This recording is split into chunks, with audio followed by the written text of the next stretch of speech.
राजनीति में, जब भी हम रिलीजियस आइडेंटिटी की राजनीति देखते हैं तो सबसे ज्यादा जो इसका शिकार होती हैं वो महिलाएं होती हैं, चाहे वो हिंदुओं की महिलाएं हो या मुसलमानों की महिलाएं। जब भी हम इस तरह की राजनीति देखते हैं उनको एज ए टूल की तरह इस्तेमाल किया जाता है।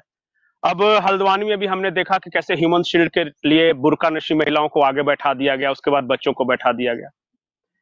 महिलाएं अलग वोट बैंक हो सकती हैं क्या? सिर्फ अपने, उनकी कोई स्वतंत्र पहचान बन सकती है क्या? क्योंकि ये तो सीधे जाते हैं वोट के ठेकेदार, वो कहते हैं कि फलाने एरिया के किसी मौलवी को इतना पैसा दे दो और वो हमें वोट दिलवा देगा। उसके लिए क्या किया जा सकता है? क्योंकि देखिए, कहीं ना कहीं तो जहन में ये है कि ठीक है कि मोदी सरकार ने हमें घर दिया, सिलेंडर दिया, राशन दिया, हर किसान को 6,000 रुपए दिए, शौचालय दिए, लेकिन बोलती हैं कि अंत में वोट जब देने जाएंगे तो यही देंगे कि भाई हमारा इस्लाम खतरे में। इसी लिहाज से महिलाएं इसको बदल सकती है क्या? इस नैरेटिव को किसी तरह कुछ उम्मीद की किरण नजर आती है? हाँ जी, महिलाएं बदल सकती हैं, और जिस हिसाब से मेरी मुस्लिम महिलाएं खुल करके सामने आ रही हैं, मुझे कहीं ना कहीं अपना अचीवमेंट दिखाई दे रहा है। अब इससे पहले मैं आपका 2 मिनट समय ज्यादा ले लूंगी कि आपके इस प्लेटफॉर्म के माध्यम से महिलाओं को समझना पड़ेगा कि इस्लाम के हिसाब से क्या क्या जायज है और क्या क्या नाजायज है, क्योंकि बहुत सारे लोग तो इस्लाम को डीप डाउन समझते ही नहीं है, अल कुरान को भी समझते ही नहीं है। हमारे इस्लाम में बहुत अजीब निजाम है कुदरत का। मुस्लिम लड़की हंस दे तो इस्लाम खतरे में आ जाता है, मुसलमान लड़का बलात्कार कर दे तो इस्लाम के नाम पर जिहाद किया है। बड़ा नाजुक बनाया है अवैसी और तौकीर जैसे मुसलमानों ने हमारे इस्लाम को, जबकि इस्लाम बहुत मजबूत है, ये अल कुरान कहता है।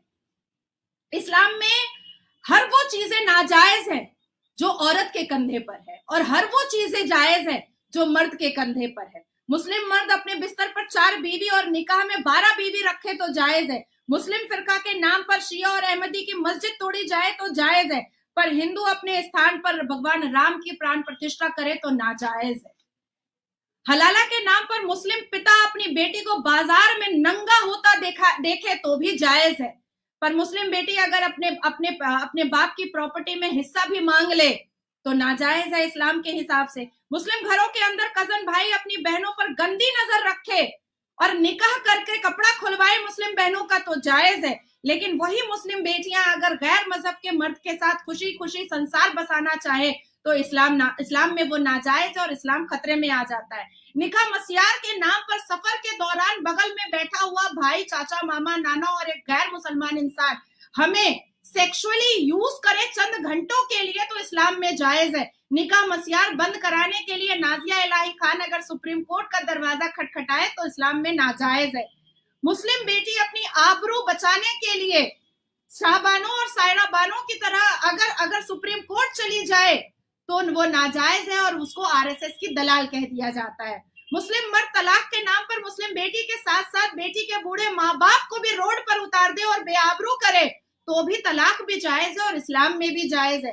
पर मुस्लिम बेटी अगर गुहार लगाए भारत के प्रधानमंत्री के सामने कि हमें हमारी इज्जत वापस दीजिए तो फिर वो आरएसएस की दलाल में कन्वर्ट हो जाती है। और नाजिया इलाही खान की तरह अगर वो सर्वोच्च न्यायपालिका में ऐसी बेगुनाह और मासूम बहनों की आवाज बन करके अपना सबमिशन दे तो नाजिया तो सबसे बड़ी आरएसएस की दलाल हो जाती है, जबकि मेरी ये मुलाकात कभी आरएसएस के लोगों से हुई ही नहीं है। लाखों केसों की फहरिस्त लिस्ट इस भारत के से लेकर के पाकिस्तान के धूल में मिट्टी में सदा हुआ है। मुसलमान बाप अगर बेटी का बलात्कार करे और उससे बच्चा पैदा करवाए तो कोर्ट में खड़ा होकर कहता है कि ठीक है हम निकाह पढ़ लेंगे, और मीडिया को कहता है कि पेड़ हमने लगाया था तो फल कौन खाएगा। तो ये जायज है, हर हाल में इस्लाम में जायज है। अगर बेटी अपने पिता की इस बेहूदगी को बंद करने के लिए किसी न्यायपालिका चली जाए तो वो या तो वो नाजायज है इस्लाम के हिसाब से, या तो वो सारी बेटियां आरएसएस की दलाल है। बेटियों को हिजाब पहनाना मुस्लिम मर्दों पर जायज है, पर वही बेटियां शिक्षा में आईएएस, आईपीएस, इंजीनियर, डॉक्टर बन करके अपने नाम का डंका पिटवाना चाहें तो वो बेहुदा है, वो आवारा है, वो नाजायज है। अब आप बताइए। अफसोस होता है सुन के ही, मेरे तो रोंगटे खड़े हो गए। आप बोल रही थी या मैं सोच रहा था। खत्म करते हैं, लेकिन एक आखिरी सवाल रह गया है। केरला से खबर आई है, उसमें एक बच्ची ने अपनी माँ को एक चिट्ठी लिखी है, खत लिखा है अरब से। उसने कहा है कि मुबारक हो अम्मी, मैं 17वें शौहर की बीवी बन गई। और वो बात कर रही थी कि शायद केरला में इस तरह की कोई प्रथा है कि कोई अरब का कोई शेख आता है और एक दिन के लिए शादी करके ले जाता है या फिर कुछ दिन रखता है, फिर बाद में छोड़ जाता है। केरला में इसे परंपरा का रूप दे दिया गया है कि ये परंपरा हो सकती है। इस तरह की बातें मैं जब जब देखता हूं कि नाबालिग बच्चियां हैं जो परंपरा के नाम पे अरब शेखों के द्वारा सेक्सुअली एक्सप्लॉइट ही बोलेंगे उसे, कि जिसकी उम्र 15 साल, 16 साल, 17 साल है और वो 19वें या 20वें साल में ये लिखती है अपनी अम्मी को कि मुबारक हो 17वें शौहर की मैं बीवी बन गई। तो आप इसके बारे में कभी कुछ सोचा है क्या? कुछ किस तरह का कोई कोर्ट में जाया जा सकता है? ये बंद होना चाहिए। ये तो समझिए कि पैसे वालों के हाथों एक तरह से बेचना ही हो गया ना।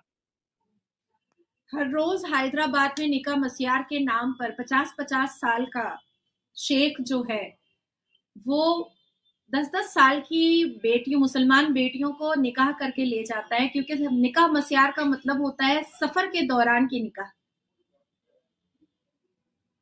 मतलब और ये सफर के दौरान? अच्छा, आप नहीं समझ पाए?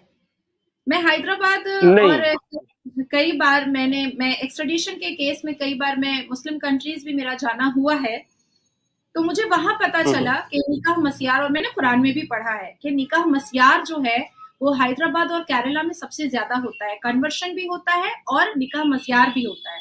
मतलब जैसे कोई आया, मैं जैसे दिल्ली गई हूँ सफर के दौरान, या आप कैलकाटा आए हैं और आप मुसलमान हैं, आप सफर कर रहे हैं, तो आपको कोई लड़की जो है, कोई बच्ची जो है, क्योंकि हमारे इस्लाम में age of puberty age of marriage हो जाता है, पीरियड्स होने के बाद ही मैरिज का, शादी निकाह का ये हो जाता है, टाइम हो जाता है।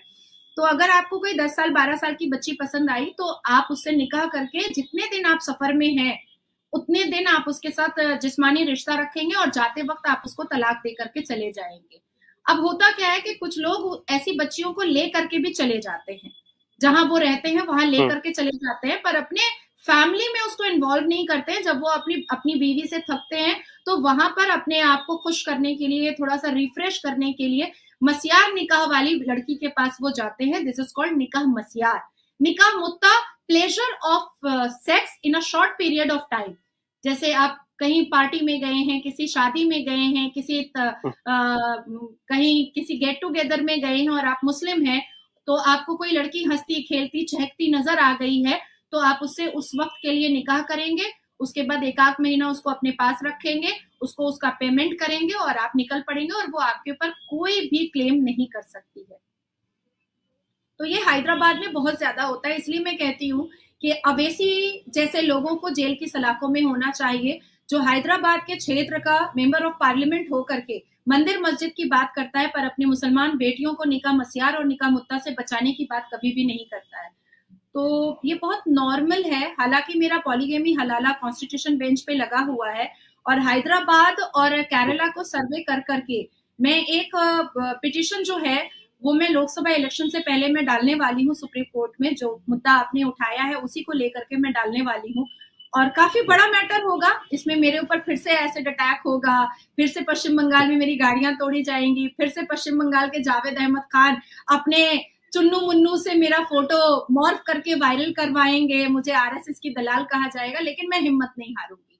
मैं मरूं तो मरूं, मेरी बेटियां मुसलमान आने वाले फ्यूचर में मेरी बेटियां सुरक्षित हो जाएं, क्योंकि मैं खुद एक 14 साल के बेटे की माँ हूं। तो मुझे लगता है कि यही उसके लिए एक बहुत बड़ा लेसन होगा कि आने वाले वक्त में, क्योंकि वो भी मुस्लिम है मेरा बेटा, तो आने वाले वक्त में वो इस्लाम के नाम पर किसी बेटी की जिंदगी ना बर्बाद करे। जी नाजिया जी, बहुत बहुत शुक्रिया हमारे साथ जुड़ने के लिए। मतलब कुछ बातें तो आपने ऐसी बताई कि सच में मुझे भी नहीं पता था और वो रोंगटे खड़े कर देती हैं कि ऐसा भी हो सकता है क्या, खास करके 21st सेंचुरी में जब हम कहाँ कहाँ की बातें कर रहे हैं कि चांद पे चले जाएंगे और चंद्रयान वगैरह, और फिर ये मैं सुनता हूँ तो मुझे खुद भी शॉकिंग था ये मेरे लिए। और ये हो रहा है और ये बैंड भी नहीं है। सबसे बड़ी बात ये बैंड नहीं है ना, इस तरह की बातें भारत में मनवाने के लिए तो कह रहे हैं ना। All India Muslim personal law board Owaisi के नहीं शरिया लॉ ही चलेगा, हम यूसीसी को एक्सेप्ट नहीं करेंगे। यूसीसी क्यों नहीं एक्सेप्ट कर भाई? हमें तो नमाज पढ़ने की अनुमति किसी से लेने की जरूरत नहीं है। रोजा हम रख रहे हैं, ईद हम मना रहे हैं, बकरीद हम मना रहे हैं, शबे कदर हम मना रहे हैं, लैलतुल कद्र हम मना रहे हैं। हर एक 72 फिरका का सारा रिचुअल और सारे फंक्शंस हो रहे हैं। सारे त्योहार हम मना रहे हैं। बेसिकली ये जितनी अश्लीलता है ये बंद हो रही है, इसीलिए ये लोग यूसीसी का विरोध कर रहे हैं। बिल्कुल, उनका जो सेक्सुअल प्लेजर है वो बंद हो रहा है, एक लाइन में कहें तो इसी वजह से शायद वो विरोध कर रहे होंगे। नाज़िया जी, आपका बहुत बहुत शुक्रिया एनएमएफ के साथ जुड़ने के लिए। आपसे बात करके हमेशा की तरह मुझे बहुत अच्छा लगा। नमस्कार। नमस्कार। जय जय श्री राम। जय श्री राम।